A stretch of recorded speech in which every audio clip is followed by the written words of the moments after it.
आज हम बात कर रहे हैं एक बड़े ही दिलचस्प दौर की, जब हॉलीवुड की नजरें चीन पर थीं और चीन का पैसा हॉलीवुड में मतलब खूब लग रहा था। हाँ बिल्कुल। हमारे पास जो जानकारी है वो दिखाती है कि कैसे इस लेन देन ने फिल्मों के बनने का तरीका ही एक तरह से बदल दिया। सही कहा। चलिए इस अनोखी कहानी की तहों में उतरते हैं। हाँ, ये वो दौर था करीब 2015-16 का, जब चीनी अरबपति हॉलीवुड में बड़ा दांव लगा रहे थे। और मजेदार बात ये थी कि वो अक्सर उन स्टूडियो हेड्स को मोटी तनख्वाह पर रख रहे थे। अच्छा। जिन्हें हॉलीवुड पहले ही मतलब बाहर का रास्ता दिखा चुका था। अरे यानी हॉलीवुड के निकाले हुए लोगों को चीन में पनाह मिल रही थी। पर क्यों, क्या वजह थी इसके पीछे? देखिए, इसके पीछे एक सोची समझी रणनीति थी। चीन की सरकार की 5 वर्षीय योजना भी इसे हवा दे रही थी, जिसका एक लक्ष्य था हॉलीवुड की कहानी कहने की कला और तकनीक को चीन लाना। लीको जैसी कंपनियां थी, उनके बड़े सपने थे, जैसे फिल्मों को अपनी सेल्फ ड्राइविंग कारों से जोड़ना। अच्छा। ये हॉलीवुड की क्रिएटिविटी और चीनी फाइनेंस का कह सकते हैं एक मेल बनाने की कोशिश थी। और पैसा लगाने की वजह भी साफ थी, है ना? चीन का बॉक्स ऑफिस तो जैसे रॉकेट ही बन गया था। सुना है 2012 से 16 के बीच करीब 188% बढ़ गया। हाँ बिल्कुल, 188%। ये तो जापान, भारत और यूके को मिला दें उससे भी ज्यादा था। बाप रे। और इसने मतलब हॉलीवुड के लिए पूरा समीकरण ही बदल दिया। अब फिल्में सिर्फ अमेरिका या दुनिया के लिए नहीं, बल्कि खास तौर पर चीन के दर्शकों को लुभाने के लिए बनाई जा सकती थी। यानी चीन की पसंद अचानक बहुत जरूरी हो गई। बहुत ज्यादा। इसका सबसे बड़ा सबूत शायद वो वॉरक्राफ्ट फिल्म थी। अमेरिका में तो सुना है बिल्कुल नहीं चली। हाँ, बुरी तरह पिटी।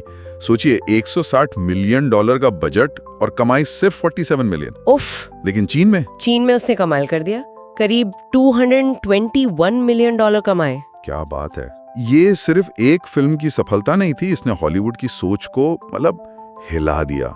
स्टूडियो सोचने लगे, भाई क्या अमेरिका में फ्लॉप होना वाकई मायने रखता है अगर चीन में फिल्म जबरदस्त हिट हो सकती है। हाँ, सफलता की परिभाषा ही बदल गई होगी। बिल्कुल। लेकिन इस चमकते बाजार में एक कांटा भी था।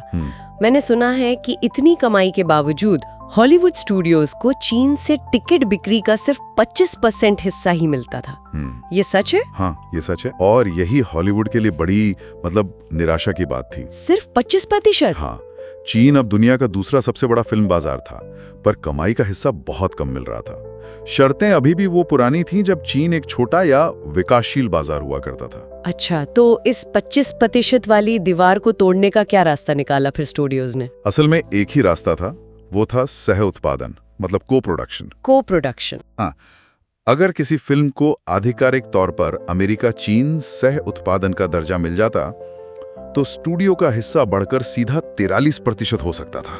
ओह, ये तो काफी बड़ा जंप है। हाँ। लेकिन ये दर्जा पाना क्या आसान था? मतलब सिर्फ कुछ चीनी एक्टर्स को दिखा देने से काम चल जाता था, जैसे शायद आयरन मैन 3 में हुआ था? नहीं, अब वो काफी नहीं था। चीन चाहता था कि फिल्में वाकई उनकी संस्कृति में रुचि दिखाएं। अच्छा। इसके लिए चीन में शूटिंग करना जरूरी था, मुख्य भूमिकाओं में चीनी कलाकार लेना, कहानी में चीनी तत्व डालना और हाँ, चीनी पैसा लगाना भी जरूरी था।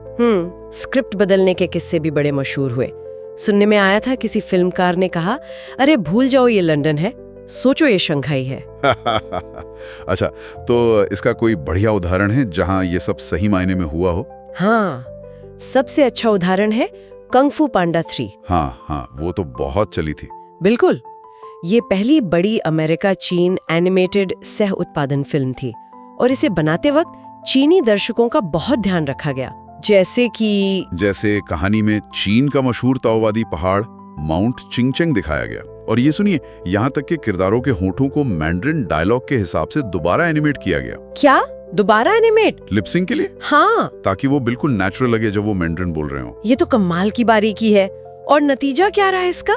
चीन में कैसी चली? नतीजा शानदार रहा। फिल्म ने चीन में $154 मिलियन कमाए, वहाँ की उस वक्त की सबसे बड़ी हिट मंकी किंग को भी पीछे छोड़ दिया। वाह। ये दिखाता है कि जब आप संस्कृति का सम्मान करते हैं, उसे ध्यान से दिखाते हैं, तो दर्शक जुड़ते हैं। बिल्कुल सही। एक दिलचस्प बात यह भी थी कि जहां अमेरिकी निर्माता जेफरी कैटज़नबर्ग नतीजों से बेहद उत्साहित थे, वहीं चीनी निर्देशक थियान शाओपेंग उनकी प्रतिक्रिया काफी मतलब संयमित थी। शायद ये संस्कृतियों का फर्क था। हो सकता है। अच्छा, एक और फिल्म का जिक्र आता है, पैसिफिक रिम अपराइजिंग। वो भी इसी कड़ी में थी। हाँ बिल्कुल। उस सीक्वल को तो बनाया ही चीनी बाजार को ध्यान में रखकर गया था। अच्छा, कैसे? चीन में शूटिंग हुई, अहम किरदारों में चीनी एक्टर्स थे। यहाँ तक कि कहानी से वो जो दक्षिण चीन सागर वाला विवादास्पद मुद्दा था उसे हटा दिया गया। और क्लाइमैक्स जापान में रख दिया गया। ये सब चीनी सेंसरशिप और दर्शकों की पसंद को ध्यान में रखकर किया गया था।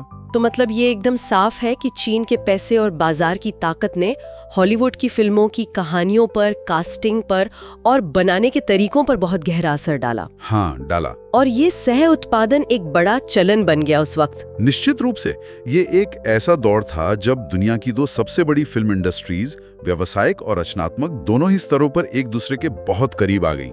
हालांकि ये रिश्ता हमेशा आसान नहीं था, जाहिर है। हाँ, वो तो है।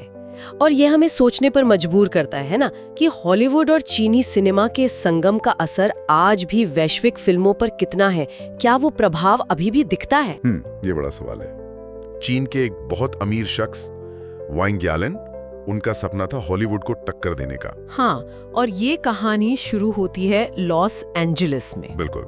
वहाँ वांग की मुलाकात हुई अकेडमी के उस वक्त के अध्यक्ष हॉक कोच से। और वो मुलाकात भी मतलब काफी अलग थी। कोच असल में एकेडमी म्यूजियम के लिए फंड्स जुटा रहे थे। अच्छा। और वांग एक बड़े डोनर हो सकते थे। तो कोच ने क्या कहते हैं मौके का फायदा उठाया, वांग के साथ फोटो खिंचवाने के लिए एक्स्ट्रा ऑस्कर स्टैचू भी निकाल लिया। कमाल है।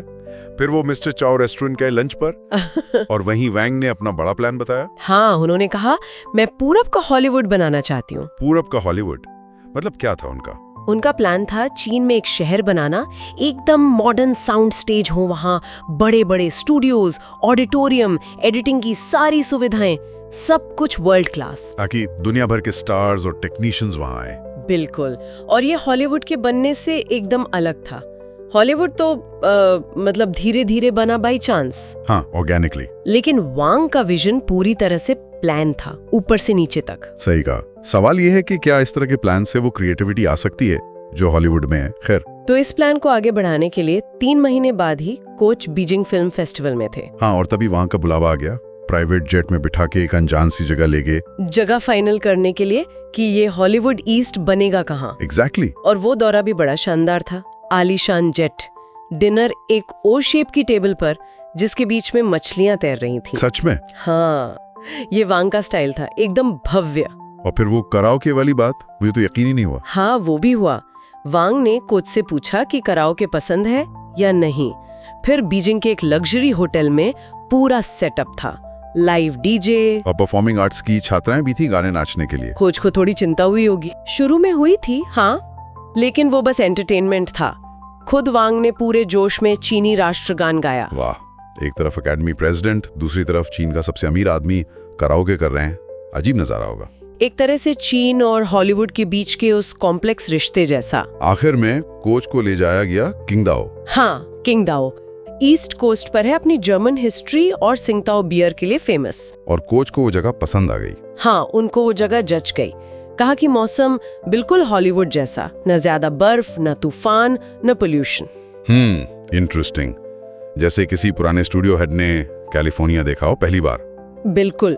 पर सोचने वाली बात है, क्या सिर्फ मौसम ही वजह थी या फिर जमीन और सरकारी पॉलिसी का भी रोल था इसमें? हाँ, ये तो है। तो किंगदाओ फाइनल हुआ, लेकिन ये सिर्फ वांग का ही आइडिया नहीं था। नहीं, बिल्कुल नहीं। इसमें चीन सरकार की जो इच्छा थी ना कि कल्चरल इंडस्ट्री को बढ़ाया जाए, वो भी थी। और वांग का अपना रियल एस्टेट एम्पायर बढ़ाने का प्लान। हाँ, दोनों का मिक्स था ये। और शायद यही असली खेल था। स्टूडियो और फिल्मों की चकाचौंध तो थी, पर मेन फोकस था सरकार की पॉलिसी का फायदा उठाना, जमीन डेवलप करना, पैसा कमाना। ये वांग का पुराना तरीका रहा है ना? सरकार जिस सेक्टर को सपोर्ट करे उसी में घुस जाओ। ऑटो फैक्ट्री बना लो या सोलर, या फिर अब साउंड स्टेज। बिल्कुल। और इस प्रोजेक्ट का लॉन्च कितना बड़ा था। Leonardo DiCaprio, Nicole Kidman, John Travolta. हाँ, सारे बड़े हॉलीवुड स्टार्स। सुना है लाखों डॉलर दिए गए थे उन्हें आने के लिए। वादे भी उतने ही बड़े थे। बहुत बड़े। हर साल 30 विदेशी फिल्में, 100 चीनी फिल्में, कान जैसा फिल्म फेस्टिवल, दुनिया का सबसे बड़ा साउंड स्टेज, वार्नर ब्रदर्स से 3 गुना बड़ा, और एक पानी का टैंक भी। गजब की महत्वाकांक्षा थी। बिल्कुल।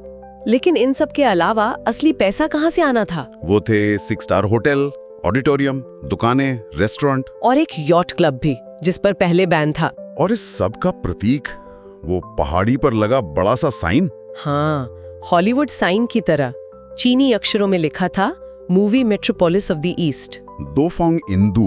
और सुना है वो लॉस एंजलिस वाले साइन से भी ऊंचा था। हाँ, वैंग ने ये पक्का किया था और रात में चमकता भी था। सब कुछ इतना ग्रैंड, इतने बड़े वादे, इतने सितारे, ऐसा लग रहा था जैसे सपना हकीकत बन रहा हो। हाँ बिल्कुल, लेकिन जो स्रोत हमारे पास हैं वो एक बहुत अहम इशारे पर खत्म होते हैं। क्या?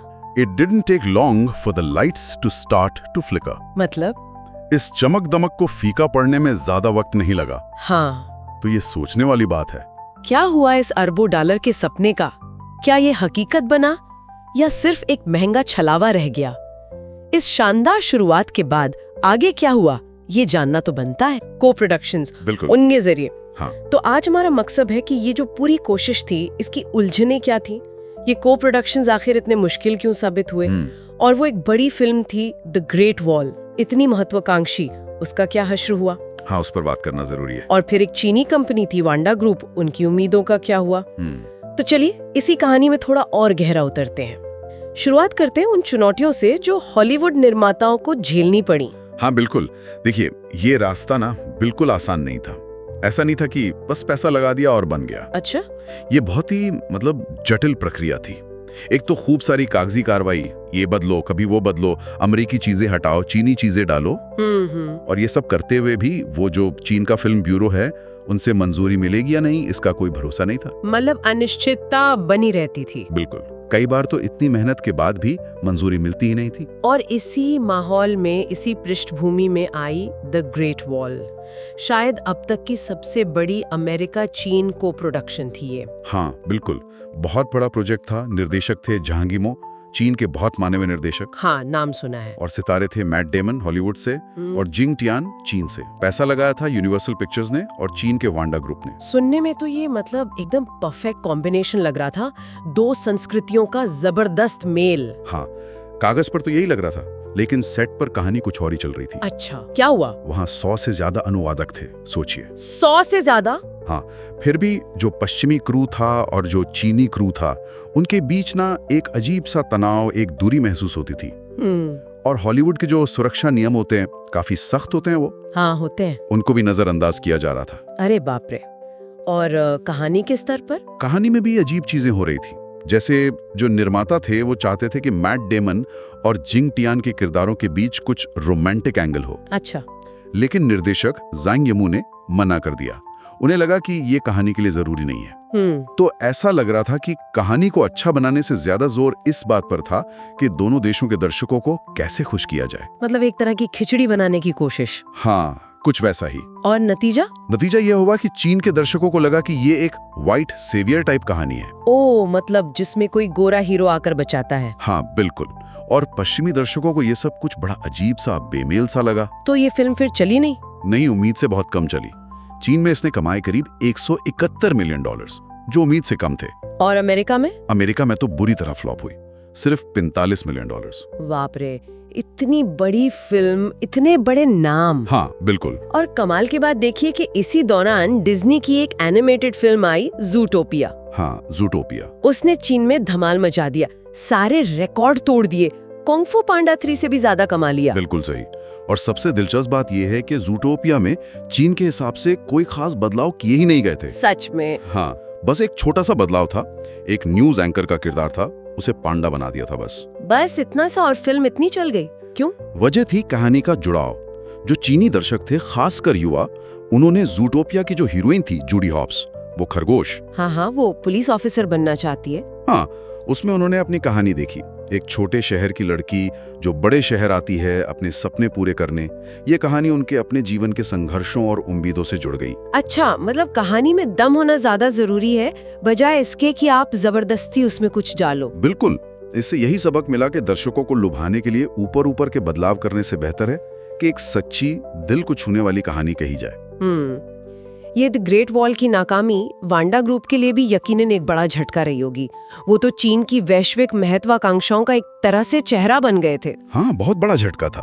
और उसके बाद तो हालात वांडा के लिए तेजी से बदले भी। कैसे? जो चीन की सरकार थी, राष्ट्रपति शी जिनपिंग के नेतृत्व में, उन्होंने थोड़ा लगाम लगानी शुरू कर दी।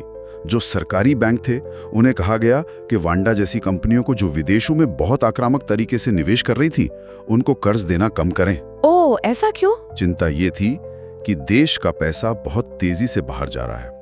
सरकार को शायद डर था कि कहीं वैसा ना हो जाए जैसा 1990s के दशक में जापान के साथ हुआ था, जब उनका पैसा बाहर गया और बाद में आर्थिक दिक्कतें आई। अच्छा, तो इसका वांडा पे क्या असर पड़ा? सीधा असर पड़ा होगा? हाँ, असर तो काफी गहरा था। वांडा की जो मालिक हैं वांग जिएनलिन, उनका एक सपना था चीन के लिए ऑस्कर जीतना। उन्होंने उसे द ओ प्रोजेक्ट नाम दिया था। वो सपना भी अधूरा रह गया। सरकार की सख्ती के बाद वांडा को विदेशों में जो उन्होंने संपत्तियां खरीदी थी उनमें से कई बेचनी पड़ी। और 2017 की गर्मियों तक तो हालत ये हो गई कि वांडा ने चीन में ही अपनी करीब $13 बिलियन से ज्यादा की संपत्तियां बेच दी। $13 बिलियन? हाँ, और इसमें वो किंगदाओ वाला स्टूडियो भी शामिल था जिसे वो हॉलीवुड ईस्ट बनाना चाहते थे। हाँ, सुना था उसके बारे में। वो उन्होंने एक दूसरी कंपनी सुनाक चाइना होल्डिंग्स उसको बेच दिया। स्टूडियो से वांडा का नाम हटाकर सुनाक का नाम लग गया। पूरी बाजी ही पलट गई मतलब। बिल्कुल। तो इस पूरी कहानी से, इस पूरे घटनाक्रम से क्या मुख्य बात निकलती है? ऐसा लगता है कि सिर्फ पैसा और बड़े नाम लगा देना ही काफी नहीं है, खासकर चीन जैसे जटिल बाजार में। बिल्कुल सही कहा आपने। एक तो सांस्कृतिक बारीकियों का समझना बहुत जरूरी है, और दूसरा जबरदस्ती दर्शकों को लुभाने के बजाय सच्ची अच्छी कहानियों पर ध्यान देना शायद ज्यादा मायने रखता है। और ये कहानी एक और चीज दिखाती है कि कैसे राजनीति और अर्थव्यवस्था की हवाएं बड़ी बड़ी कंपनियों की योजनाओं और उनके सपनों का रुख एकदम से मोड़ सकती हैं। हाँ, ये तो है। वांडा का अनुभव यही दिखाता है कि सरकारी नीतियां कैसे सीधे तौर पर वैश्विक मनोरंजन जगत पर असर डाल सकती हैं। बिल्कुल। तो अंत में एक सवाल सोचने के लिए रह जाता है, क्या ये जो कोशिश होती है कि अलग अलग संस्कृतियों के दर्शकों को एक ही कहानी से खुश किया जाए, क्या इसमें हमेशा कहानी की आत्मा से, उसकी मौलिकता से समझौता करना ही पड़ता है? ये बड़ा सवाल है। या फिर कोई ऐसा तरीका भी हो सकता है कि कहानी अपनी सच्चाई भी बनाए रखे और दुनिया भर में लोगों को पसंद भी आए? हाँ, ये सोचने वाली बात है। शायद इसका जवाब भविष्य की फिल्में दें। क्या इतिहास हमें कुछ सिखाता है इसके बारे में? बिल्कुल। और वांडे ग्रुप की कहानी तो मतलब शुरू ही बड़े नाटकीय ढंग से हुई थी। हाँ। जब वो आए तो शुरू में हॉलीवुड के जो बड़े लोग थे, स्टूडियो वाले, हाँ, वो थोड़े शक में थे। उन्हें लगता था कि वांडा के मालिक का अंदाज शायद थोड़ा दिखावटी है। हाँ, जैसे वो बड़े बड़े वादे कर रहे थे तो लोगों को यकीन नहीं हो रहा था कि ये पूरे भी होंगे या नहीं। सही कहा। और कुछ किस्से भी सुनने में आए थे उस वक्त। हाँ, वो स्टूडियो खरीदने वाला किस्सा। हाँ, कि उन्होंने स्टूडियो खरीदने की बात तो की, लेकिन उन्हें ये नहीं पता था कि डील स्टूडियो के कर्मचारियों से नहीं बल्कि उनकी जो पेरेंट कंपनी है उससे करनी होगी। हाँ, ये तो थोड़ी अजीब बात थी। बिल्कुल। और एक और किस्सा था वो डिनर वाला, चीन में। अच्छा, वो क्या था? वांडा के एक डिनर पर एक मेहमान थे, गैरी लोपेज। उन्होंने देखा कि वहाँ जो कर्मचारी थे वो महंगी शराब की खाली बोतलों में सस्ती शराब भर रहे थे। अरे बाप रे। मतलब ये छोटी छोटी बातें शायद उस शुरुआती शक को और पुख्ता कर रही थी। हाँ, एक तरह से।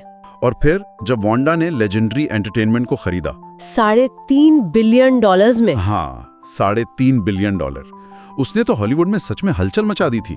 कई लोग हैरान थे। हैरान क्यों थे? मतलब लेजेंडरी कोई छोटी कंपनी तो नहीं थी। नहीं, छोटी नहीं थी, पर उनका अपना रिकॉर्ड वो थोड़ा मिला जुला सा था। हाँ, उन्होंने द डार्क नाइट जैसी बड़ी हिट फिल्मों में पैसा लगाया था, को इन्वेस्ट किया था। अच्छा। लेकिन जो फिल्में उन्होंने खुद प्रोड्यूस की थी, जैसे गॉडजिला का रीमेक या क्रिम्सन पीक, वो या तो ठीक ठाक चली या कुछ तो फ्लॉप भी हुई। तो मतलब इंडस्ट्री में लोग ये सोच रहे थे कि क्या वांडा ने कुछ ज्यादा ही पैसे दे दिए? बिल्कुल, यही सवाल था। क्या ये बिना सोचे समझे सौदा किया गया? क्या लेजेंडरी की असल कीमत उतनी थी भी? उनके जो कॉम्पिटिटर्स थे वो तो शायद यही सोच रहे थे। और ये बात सिर्फ हॉलीवुड तक ही नहीं रुकी है ना, सरकार तक पहुंच गई। हाँ, बिल्कुल। अमेरिकी सरकार भी इसमें शामिल हो गई। अक्टूबर 2016 में टेक्सास के एक रिपब्लिकन नेता हैं जॉन कल्बर्सन। हाँ। उन्होंने तो बाकायदा न्याय विभाग को कहा कि वांडा के सौदों की जांच की जाए। और वजह क्या बताई? अमेरिकी मीडिया पर विदेशी प्रचार का प्रभाव, सीधा आरोप। बाप रे, ये तो बहुत गंभीर बात है। और शायद वो अकेले नहीं थे ऐसा सोचने वाले। नहीं, बिल्कुल नहीं। उससे पहले भी हाउस के करीब 16 सदस्यों ने GAO यानी सरकारी जवाबदेही कार्यालय को लिखा था अच्छा। उन्होंने कहा था कि ट्रेजरी विभाग की जो शक्तियां हैं उनकी समीक्षा की जाए, उन्हें शायद बढ़ाया जाए ताकि ऐसे विदेशी सौदों पर ज्यादा कड़ी नजर रखी जा सके। ये दिलचस्प है। मतलब एक तरफ चीन में शायद कुछ लोग अमेरिकी फिल्मों के असर से डरते होंगे, हाँ, और दूसरी तरफ अमेरिका में नेता चीन के बढ़ते प्रभाव से चिंतित थे, खासकर मीडिया में। बिल्कुल। और ये जो डर का पैटर्न है ना, ये कोई नया नहीं है। अगर हम थोड़ा पीछे जाएं 80 के दशक में, हाँ, जापान वाला मामला। बिल्कुल, जापान को लेकर हूबहू ऐसी ही घबराहट थी। उस वक्त जापान की इकोनॉमी जोरों पर थी, येन बहुत मजबूत था, और जापानी कंपनियां अमेरिका में धड़ाधड़ निवेश कर रही थी। रॉकफेलर सेंटर, पेबल बीच गोल्फ कोर्स, बड़े बड़े नाम। सही कहा। और उसी माहौल में 1989 में सोनी ने कोलंबिया पिक्चर्स को खरीद लिया। वो तो जैसे एक धमाका ही था उस वक्त। हाँ, मुझे याद है न्यूज़वीक मैगजीन का कवर। हाँ, वो कवर बहुत मशहूर हुआ था। जापान का हॉलीवुड पर हमला, जापान इन्वेड्स हॉलीवुड, और कोलंबिया की वो जो पहचान है, वो मशाल वाली महिला, उसे किमोनो पहना दिया था। हाँ, कितना नाटकी था वो सब। बिल्कुल। और वो तस्वीर उस समय के डर को एकदम सही दिखाती थी।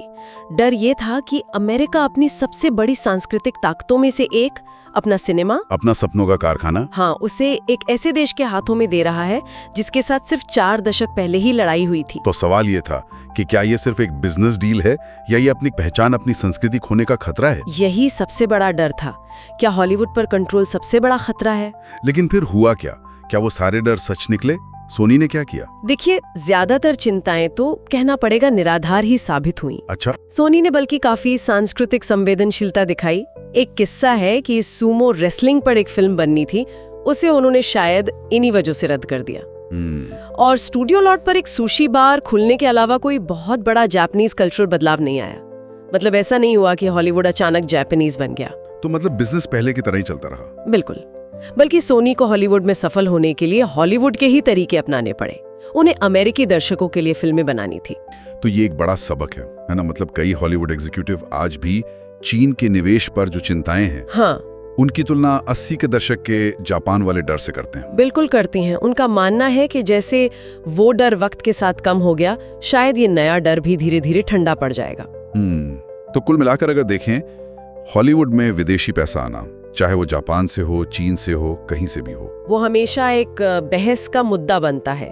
उसमें राष्ट्रीय पहचान, कल्चरल असर, यहाँ तक कि दुनिया में ताकत का संतुलन, ये सब मुद्दे जुड़ जाते हैं। सही। और जापान का उदाहरण ये दिखाता है कि जो शुरुआती डर होता है वो अक्सर असलियत से कहीं ज्यादा बड़ा महसूस होता है। हाँ, ये तो है। तो फिर ये सवाल मन में रह जाता है कि ये जो डर है बाहरी प्रभाव का, क्या ये सिर्फ हमारी अपनी एक सांस्कृतिक असुरक्षा है या ये वाकई दुनिया के बदलते समीकरणों का कोई संकेत है? ये सोचने वाली बात है। और आगे चलकर जब दुनिया भर से और भी निवेश आएंगे हॉलीवुड में, तो उन्हें किस नजर से देखा जाएगा, उनका क्या असर होगा, ये देखना वाकई दिलचस्प होगा।